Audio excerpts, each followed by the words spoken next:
여러분 잘 쉬셨나요? 요 장이 좀 길어가지고요 중간에 끊었고요. 저희 외환위기 하고 있고 두 번째 장입니다. 앞부분 이어서 나갈게요. 이 슬라이드에 있는 분은 조지 소로스라는 사람입니다. 원래 지금은 유명해졌죠. 근데 원래는 이 사람이 되게 유명해진 거는요, 물론 동아시아 외환위기 때도 유명했지만 그 이전부터 유명한 사람이에요. 뭐 어찌나 유명하든지 이렇게 만화책으로도 나오기도 하고 그랬는데요. 이 만화에 보면은 많은 정보들이 있습니다. 30년간 5,351배 수익을 거뒀대는데요. 헤지 펀드의 제왕이래요. 아, 자선도 많이 하나 봐요. 1년에 4,000원씩 한다는데요. 어쨌든 뭐 하시는 분이야? 예, 잉글랜드 은행을 초토화 시켰다는데요. 폭격했나? 네. 어떻게 초토화 시켰다는 거야?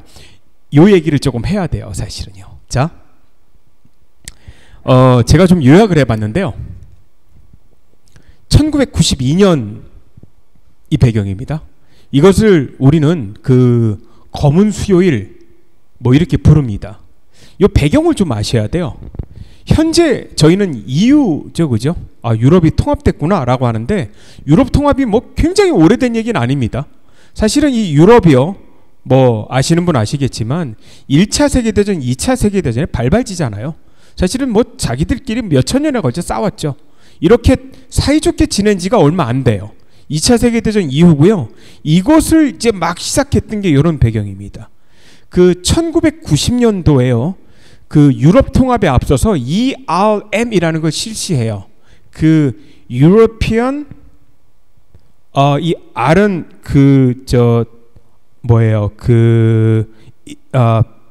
Exchange Rate의 약자입니다.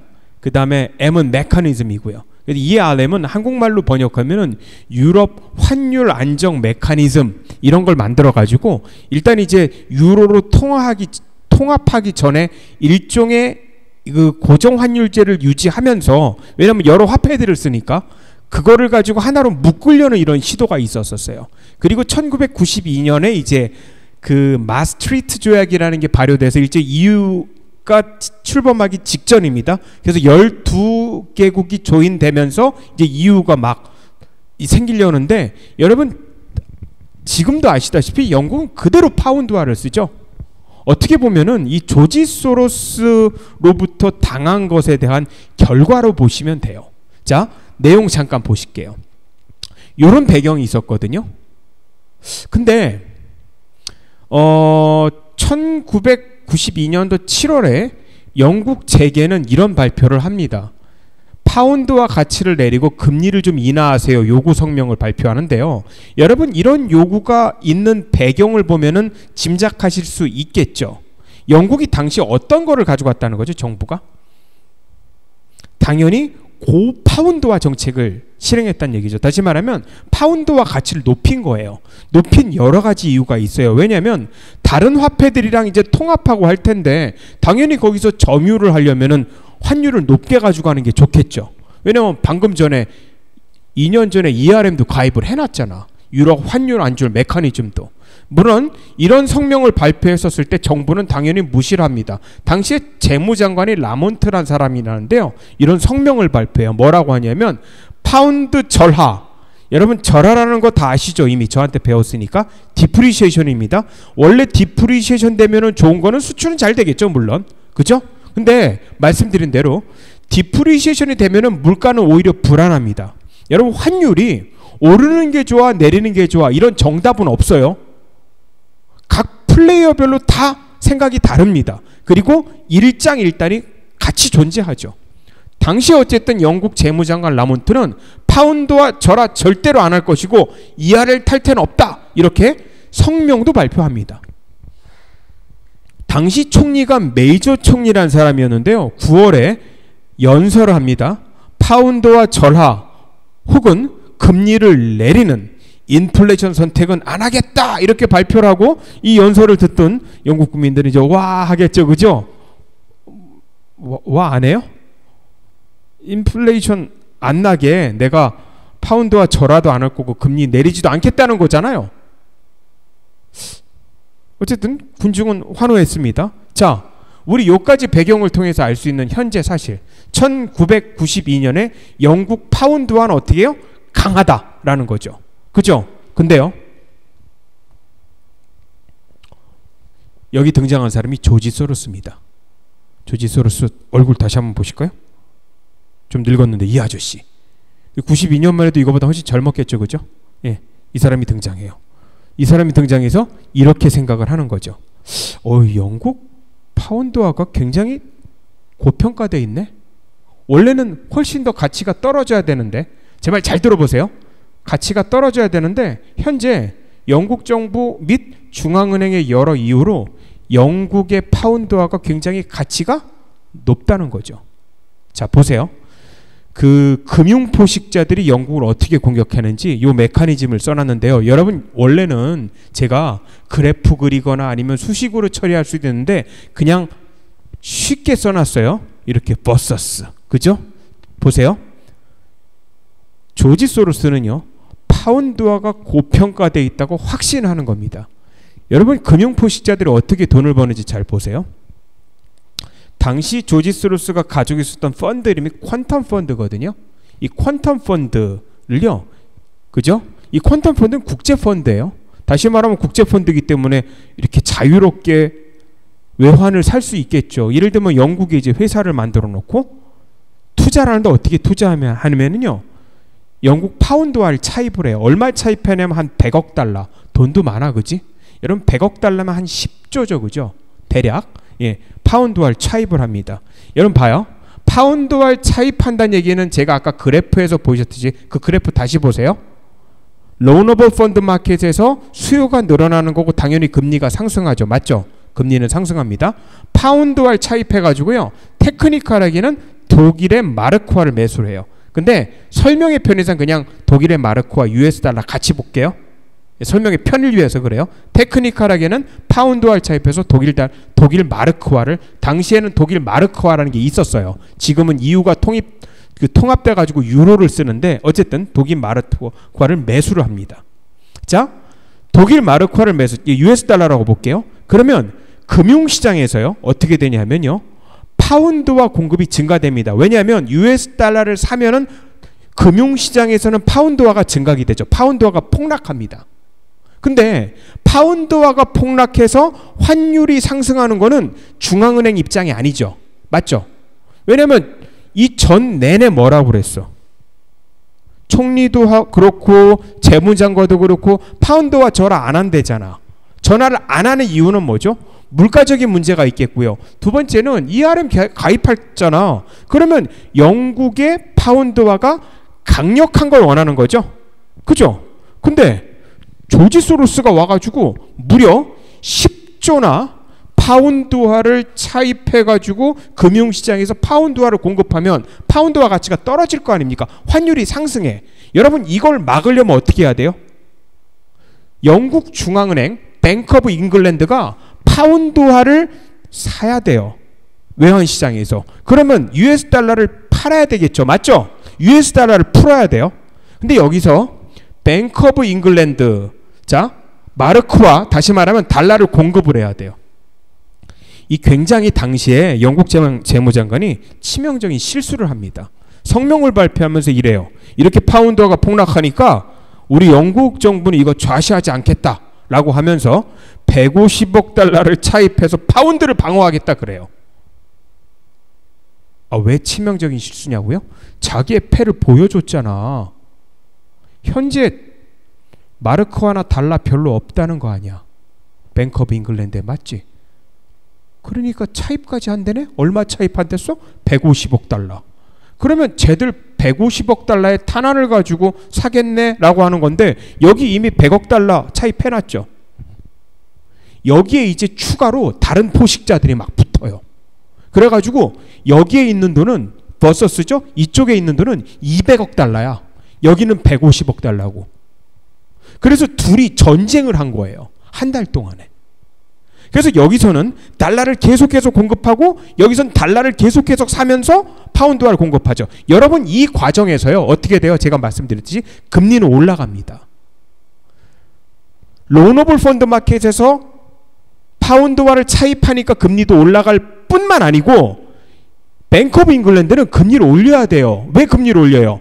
얘들의 비용을 높여줘야죠. 기회비용을. 그래서 이 뱅크 오브 잉글랜드는요 달러를 공급하면서 금리도 같이 올려요. 처음에 2% 올려. 근데 시장에서 아무 효과가 없는 거야. 아니, 사실 패 깠잖아. 150억 달러 차입했다고. 그 다음에 뭐냐면 또 3% 올려요. 이래서 금리가 무려 15%나 돼요. 여러분 이렇게 금리가 올리면 국내적으로 문제가 생겨요. 어떤 문제가 생기죠? 기업들이 도산을 하잖아. 그리고 서민들이 집을 잃잖아요. 막 올릴 수도 없어요. 그래서 금리를 2차례 올렸는데도 이거 파운드화가 하락이 계속되는 거예요. 이해 가시죠? 이 상황. 이렇게 해서 전쟁을 한 거예요. 9월 달에요. 한 달 동안. 그리고 나서 계속 떨어져. 이렇게 되면 어떻게 돼요? 결국은 뱅크 오브 잉글랜드, 영국 중앙은행이 패배를 선언한 겁니다.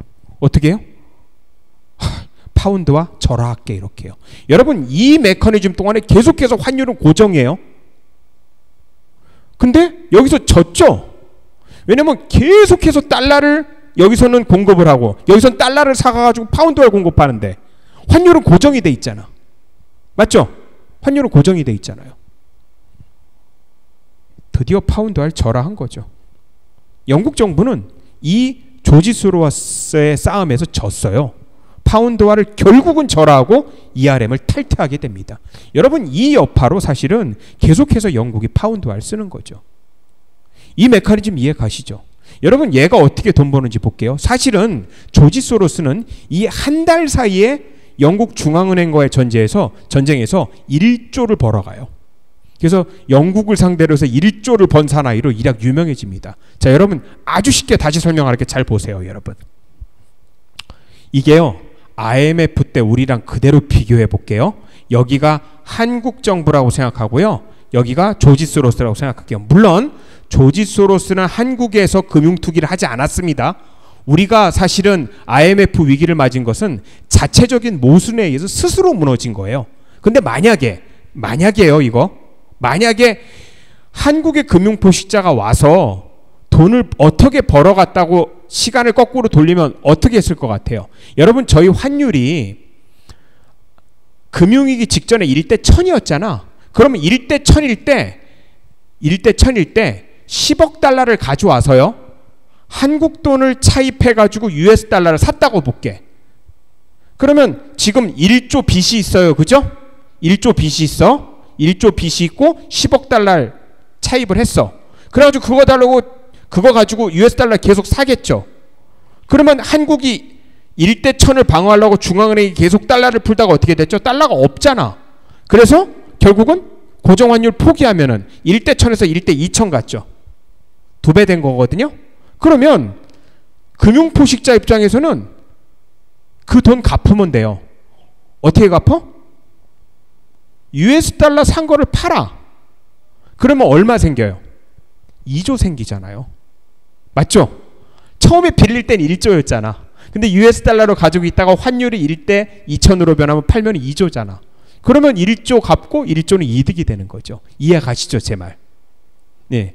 이렇게 전쟁이 된 거죠. 금융포식자들이 이렇게 된 거예요. 다시 말하면 고평가되어 있는 그 자체 화폐에다가 투기를 한다는 게 바로 이런 얘기입니다. 그리고 실제로 이렇게 빌리는 거를요. 일종의 공매도 기법으로 해서 나중에 갚을게라고 해서 빌려도 돼요. 사실은.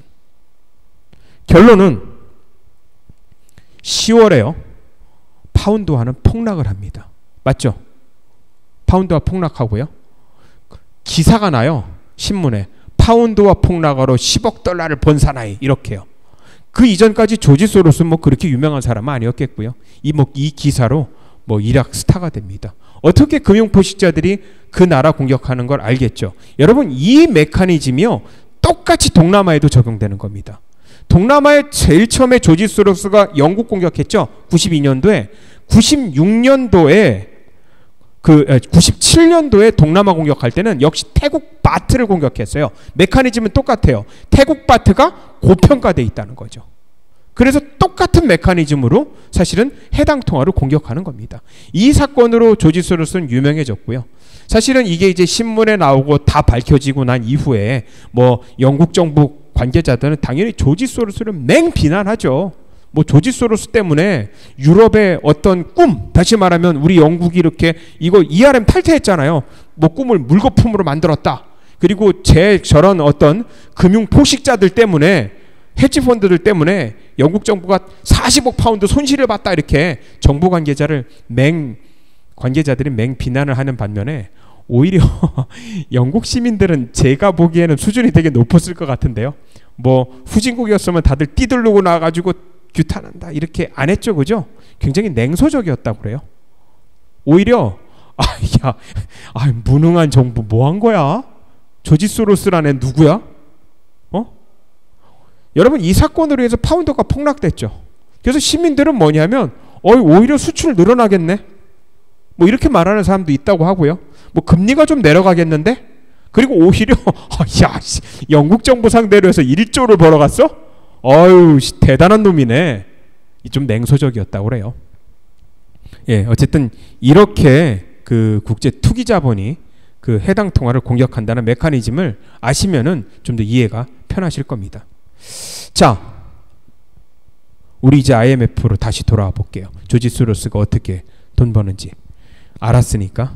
여러분, 이 상황은요, 우리 그 92년의 영국 상황과 약간 비슷해요. 물론 영국은 우리나라처럼 저렇게 댐이 막 구멍이 나고 막 터지고 이런 상황은 아니어서 수습이 쉬웠는데요. 우리는 사실 아까 말씀드렸듯이 여러 가지 전조, 배경, 그리고 97년의 어떤 현상들 설명드렸죠, 그죠? 이걸로 인해서 사실은 이미 댐에서 막 물이 나오는 이런 상황이었다는 거죠. 그 IMF에서 돈을 빌렸고요. 위기 때문에, 위기 바로 얘기할 겁니다. 그리고 위기 수습의 잘못된 방향으로요, 우리가 사실은 그 동안에 1960년, 70년, 그 다음에 80년 동안에 어떤 34년간의 일종의 경제적인 신화가 사실은 종언이 됩니다. 그 정부는요, 우리 IMF 이 직전까지도 이 고원화 정책을 고수합니다. 이건 아까 영국 정부 메커니즘에 똑같죠. 왜냐고요? 제가 파란색으로 써놨지만 OECD 가입했잖아요. 1인당 GDP를 유지해야 될 필요가 있다는 거죠. 사실은 전 국민을 상대로 좀 기만이라고 전 보고 싶은데 어쨌든 그랬고요. 물가 안정에 대단히 집착했고요. 그리고 외환 보유고가 바닥날 때까지 그리고 위기를 숨겼다는 게 있죠. 이게 아마 전 국민한테 가장 큰 충격이었죠. 사실은 미리 어느 정도 시그널이 있었으면 좀 대비가 됐을 텐데 사실은 정부에서는 끝까지 뭐 문제가 없다 이렇게 발표를 했고요. 그러다가 진짜 외환 보유고가 바닥이 납니다. 여러분, 왜 바닥이 나냐면 아까 조지 소로스랑 뱅크 오브 잉글랜드랑 둘이 전쟁하는 거랑 똑같은 메커니즘이에요. 왜냐하면 원래대로라면요, 환율이 1대 800, 900, 1000이 아니고 그냥 1500까지 갔었어야 돼. 근데 계속 1대 800, 1대 900을 정부가 고집했다는 거죠. 왜? 이 파란색 이유 때문에요. 그러면 그거를 방어하려면 어떻게 해야 돼요? 우리 중앙은행이 가지고 있었던 달러를 계속해서 풀어야 돼요. 근데 아까 말씀드렸지만 달러 있어요, 없어요? 없어. 왜? 우리 9년 연속 무역 적자 봤잖아. 달러가 어디 있어? 이런 상태에서 계속 달러를 풀다 문제 없다라고 하고서 97년 11월에 달러가 바닥이 난 거예요. 그러다 보니까 2097년 11월 22일 날 그 IMF 구제금융을 신청합니다. 이게 IMF 위기예요. 우리 외환 보유고 없으니 US 달러 좀 꿔주세요. 이렇게요. US 달러 없으면 안 돼? US 달러 없으면 안 돼요. 왜냐면 석유 못 사오잖아요.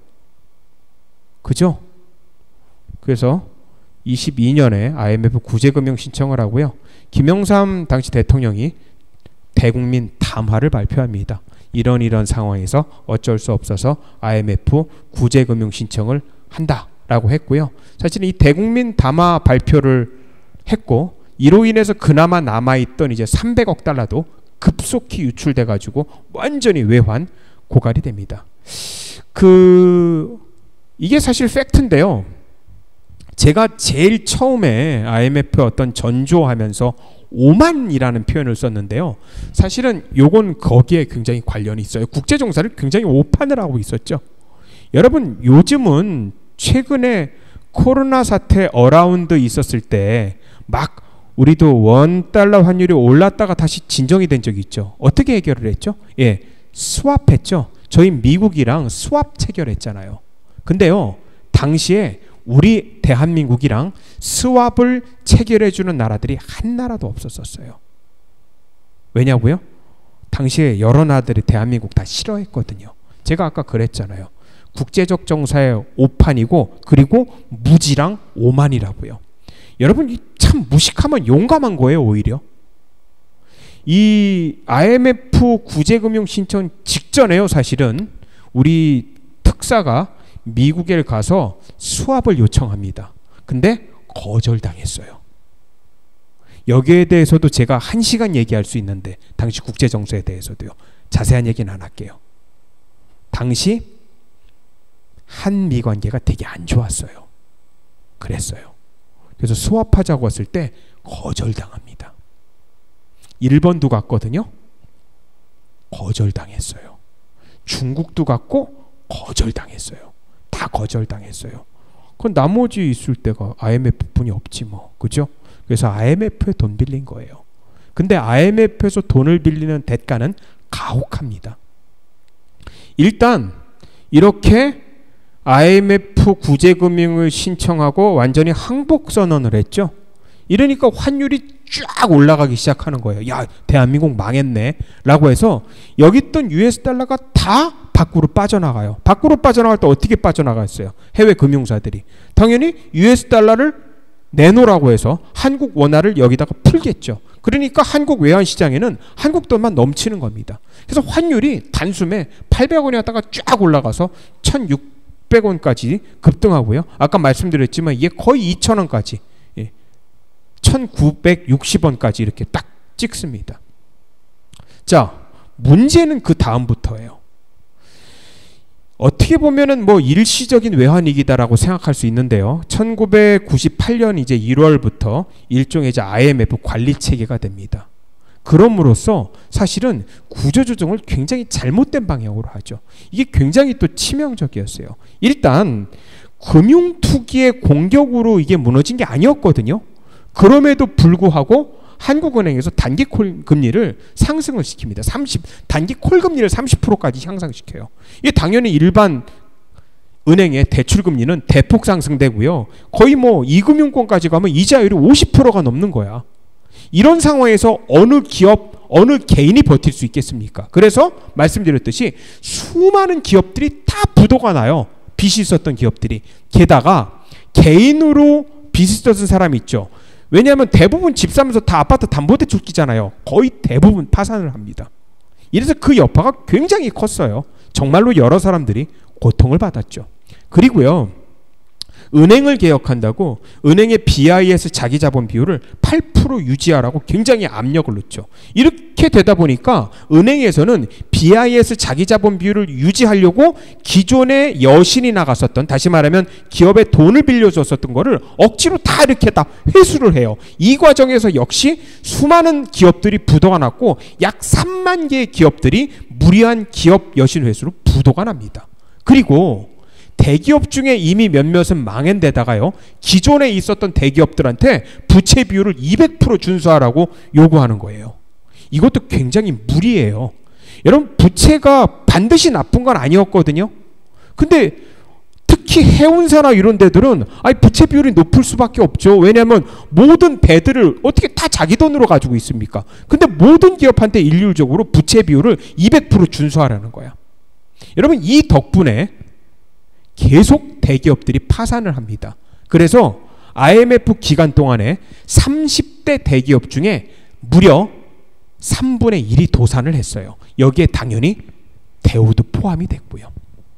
그래서 이런 황당한 일들이 일어났죠. 그리고 문제는 뭐 사실 IMF의 이런 요구에 대해서 전부 다 일종의 뭐라고 그럴까요? 투항적 자세라고 하나요? 정치인, 뭐 관료뿐만 아니고요. 학계까지 다 IMF의 일종의 이제 투항적인 자세죠. 그리고 뭐냐면 과거에 우리가 지난 30년 동안 성장해 왔던 이런 고도 경제 성장을 했고 탄탄하게 쌓아올렸던 이런 체계들을 오히려 부정을 합니다.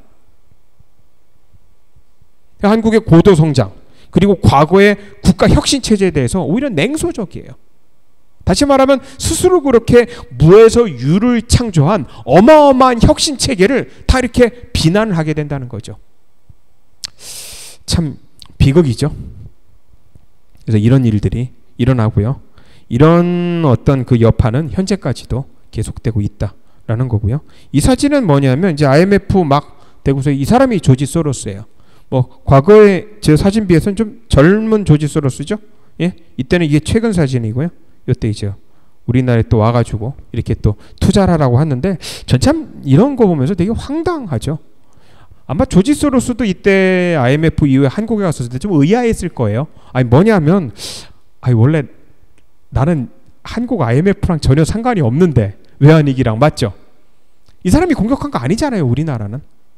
예. 어쨌든 그럼에도 불구하고 우리나라에서 초청해가지고 또 이렇게 투자하라고 이렇게 또 당시 이제 대통령이죠. 예, 이렇게 했는데 참 대통령한테 저런 사람을 누가 소개했는지 잘 모르겠어요. 사실은. 다시 말하면 참 이 국제 금융론을 가르치면서 되게 좀 슬픈 게 뭐 지금은 좀 나아졌나요? 잘 모르겠는데 당시 보면 굉장히 뭐 미개한 국가라고 봐야 되나요? 참 보면 국제 금융에 대해서 굉장히 오판을 하죠. 잘 모르는 것 같고요. 예, 이런 일이 있었습니다. 자, 요거는 이제 이 IMF가 마지막 그래프인데요. 여러분 제가 늘 첫 번에 얘기했듯이 이 IMF 외환위기의 사태는 95%가 정부 잘못입니다. 이 그래프에서도 명확히 보여주고 있는데요. 놀랍게도 이 실화인가요? 여러분 저기 앞에 보면 불과 IMF 사태가 나기 1년 전에도 환율이 750에서 800원대였죠. 원래요 만약에 애당초부터 저렇게 그 고정 환율 제도를 고집을 하지 않았으면 실제로 고정 환율 제도를 고정하지 않았으면 사실은 이렇게 망하진 않았을 것 같아요.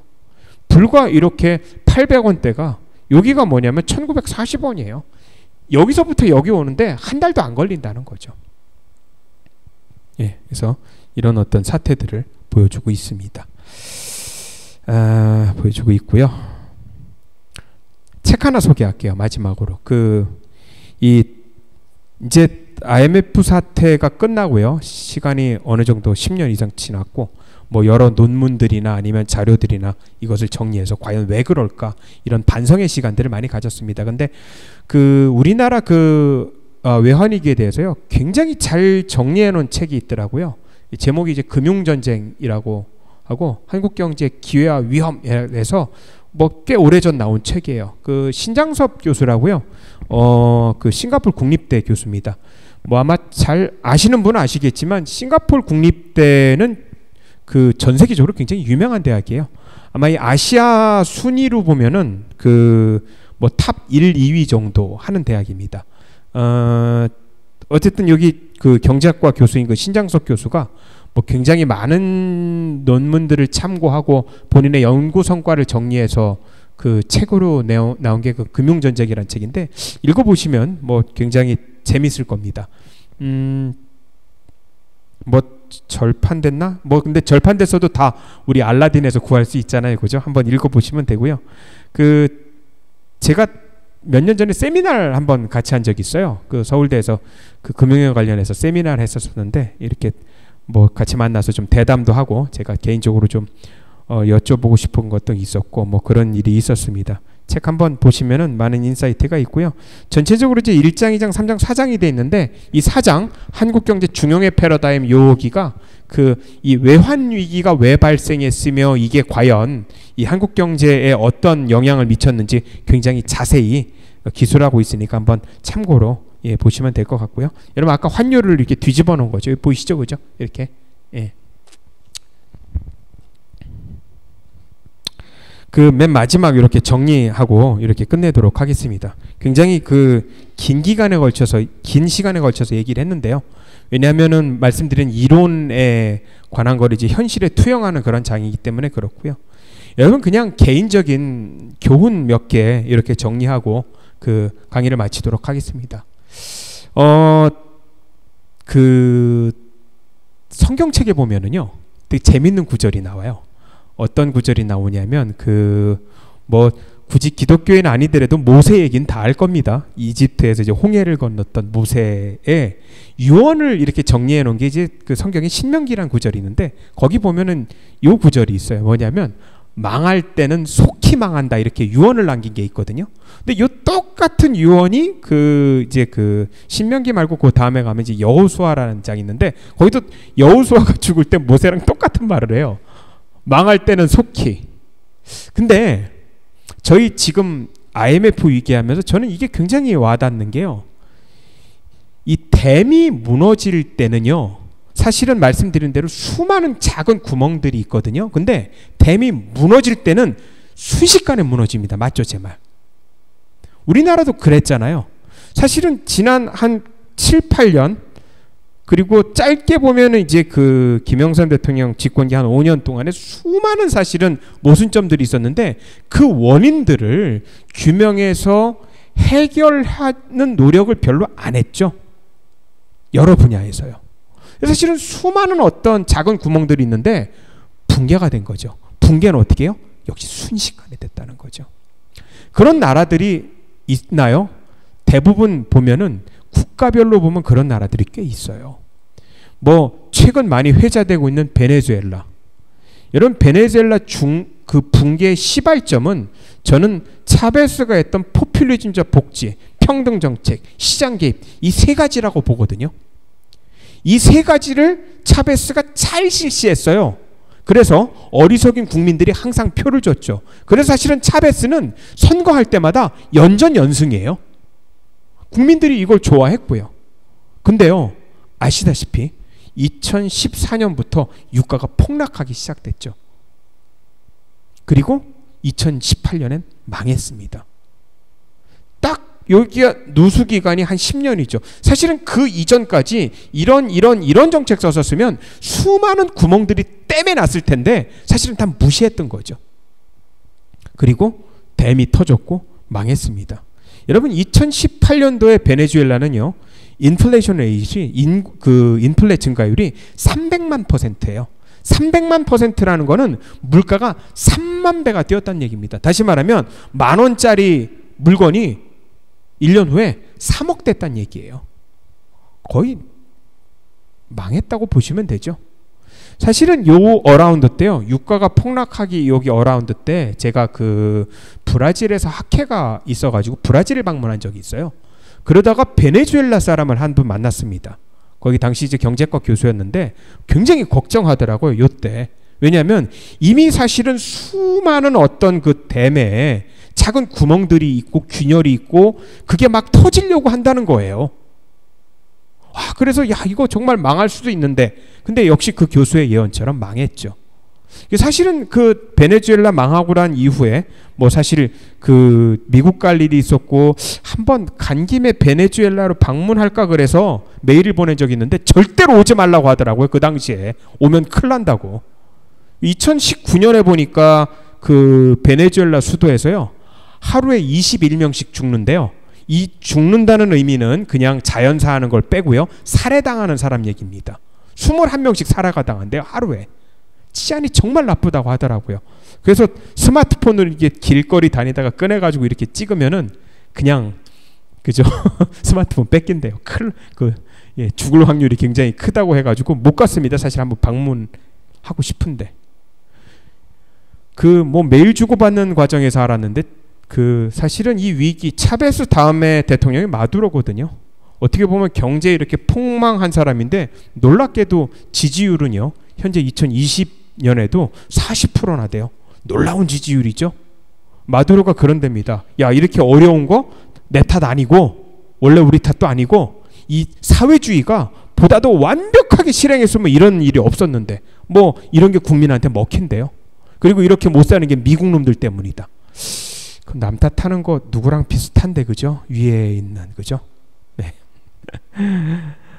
이 보면은요, 그 국제금융론, 뭐 여러 가지 이론 배웠고 우리 IMF 위기 배우면서 느낀 게, 뭐 개인도 그렇고 그 다음에 기업도 그렇고 국가도 그렇고 비슷한 메커니즘이 있는 것 같아요. 어떤 그 돌이켜 봤을 때 어떤 문제점이 생기고 반성해 볼 분이 생기면은 사실은 치열하게 반성하고 사실은 이 잘못된 점을 개선을 해야 되겠죠. 이 나중에 이렇게 이 둑이 터지면은요, 그 수습이 안 되는 것 같아요. 예, 저희에게 많은 교훈을 주는 사실은 외환위기였던 것 같습니다. 자, 이 두 클립으로 나눠서 강의했고요. 정말 장시간 고생하셨습니다. 이걸로 마치도록 하겠습니다. 감사합니다.